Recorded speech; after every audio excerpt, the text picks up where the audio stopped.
দুই বন্ধু অয়ন আর শুভ সাইকেল নিয়ে ফিরছিল মেলা থেকে। শর্টকাট রাস্তাটা নদীর ধার দিয়ে চলে যায়।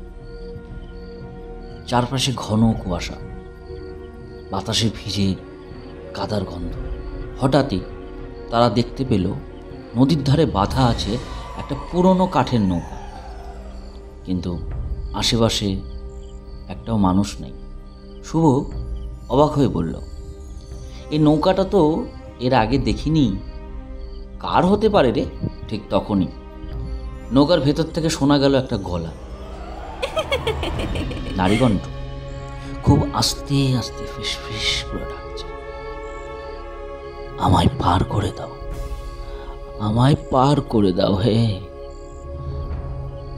দুজন একসাথে থমকে দাঁড়ালো। নৌকাটা হঠাৎ দুলে উঠল।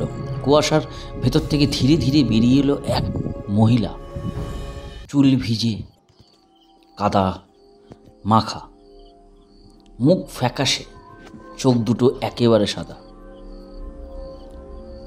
তিনি হাত বাড়িয়ে বললেন, আমায় পার করে দাও, অনেক জীবন্ত মানুষ গিলে খেয়েছে,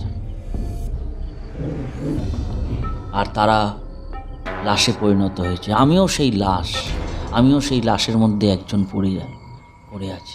আমার লাশটা পড়ে আছে এখানে। শুভ ভয় পেয়ে পিছিয়ে গেল, কিন্তু অয়ন দাঁড়িয়ে রইল মন্ত্রমুগ্ধের মতো। নদীর বাতাসে কুয়াশা সরে গিয়ে দেখা গেল বালুচরের ওপর ছড়িয়ে আছে অসংখ্য মানুষের হাত, যেন কাউকে নদীতে ডুবিয়ে ফেলে দেওয়া হয়েছে। শুভ কাঁপা কাঁপায় গলায় বলল, চল চল এখন চল চল পালাই এখান থেকে। মহিলা এবার নদীর জলে ভেসে ভেসে অয়নের দিকে এগোতে লাগলো। কোমরের নিচে শরীর নেই, তবুও তিনি সামনে আসছেন। জলের উপর দিয়ে তার লম্বা চুলে টেনে আনছে ভেজা দাগ। ঠিক তখনই চারদিকের কুয়াশার ভেতর অস্পষ্ট সব অবয়ব ভেসে উঠল। কেউ মাঝি, কেউ গৃহবধূ, কেউ মেলায় হারিয়ে যাওয়া লোক। তাদের চোখ সাদা, শরীর আধা হাতে ভাসমান। সবাই একসাথে ফিসফিস করছে, আমাদেরও পার করে দে না রে, আমাদেরও পার করে দে না।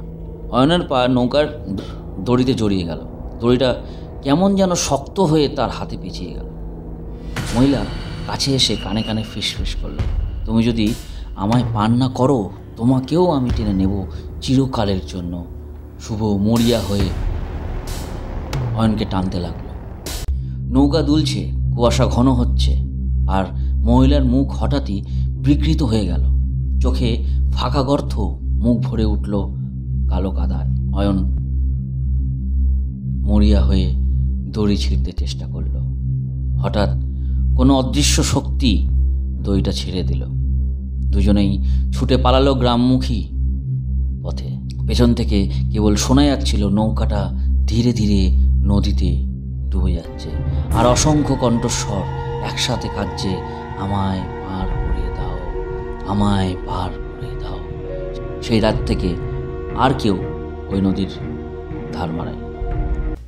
চলো, ঘটনাটা যদি তোমাদের ভালো লেগে থাকে তো অবশ্যই সাবস্ক্রাইব করো, লাইক করো, শেয়ার করো। আর সবথেকে বড় কথা, সাবস্ক্রাইব, লাইক, শেয়ার থেকেও বড় জিনিস হচ্ছে তোমরা ঘটনা পাঠাও।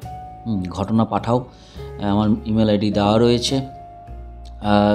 মঙ্গল শনি করে আসছে, আমি এতদিন ধরে অ্যানাউন্স করিনি, আজকে বলছি যে এই প্রিজন তোমরা মঙ্গল শনি রাত 9:30 থেকেই শুনতে পারবে। তোমাদের ভালো লাগছে, খারাপ লাগছে, প্রত্যেকটা কথা তোমরা একটু কমেন্টস করে লেখো। আগেও বলেছি যে ঘটনাগুলো বা আগে প্রথম যে গল্পগুলো তোমাদেরকে শুনিয়েছি, সেগুলো তোমাদের ভালো লাগছে কি না সেগুলো একটু কমেন্টস করে প্লিজ জানাও। না ভালো লাগলেও জানাও, ঠিক আছে? আর একটা দিন এক্সট্রা হলে কি ভালো, সেগুলো একটু জানাও, প্লিজ জানাও।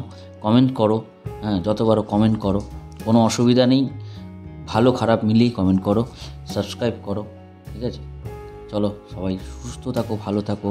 পারলে তোমার সাথে ঘটে যাও কোনো ঘটনা থাকলে অবশ্যই পাঠাও। টাটা।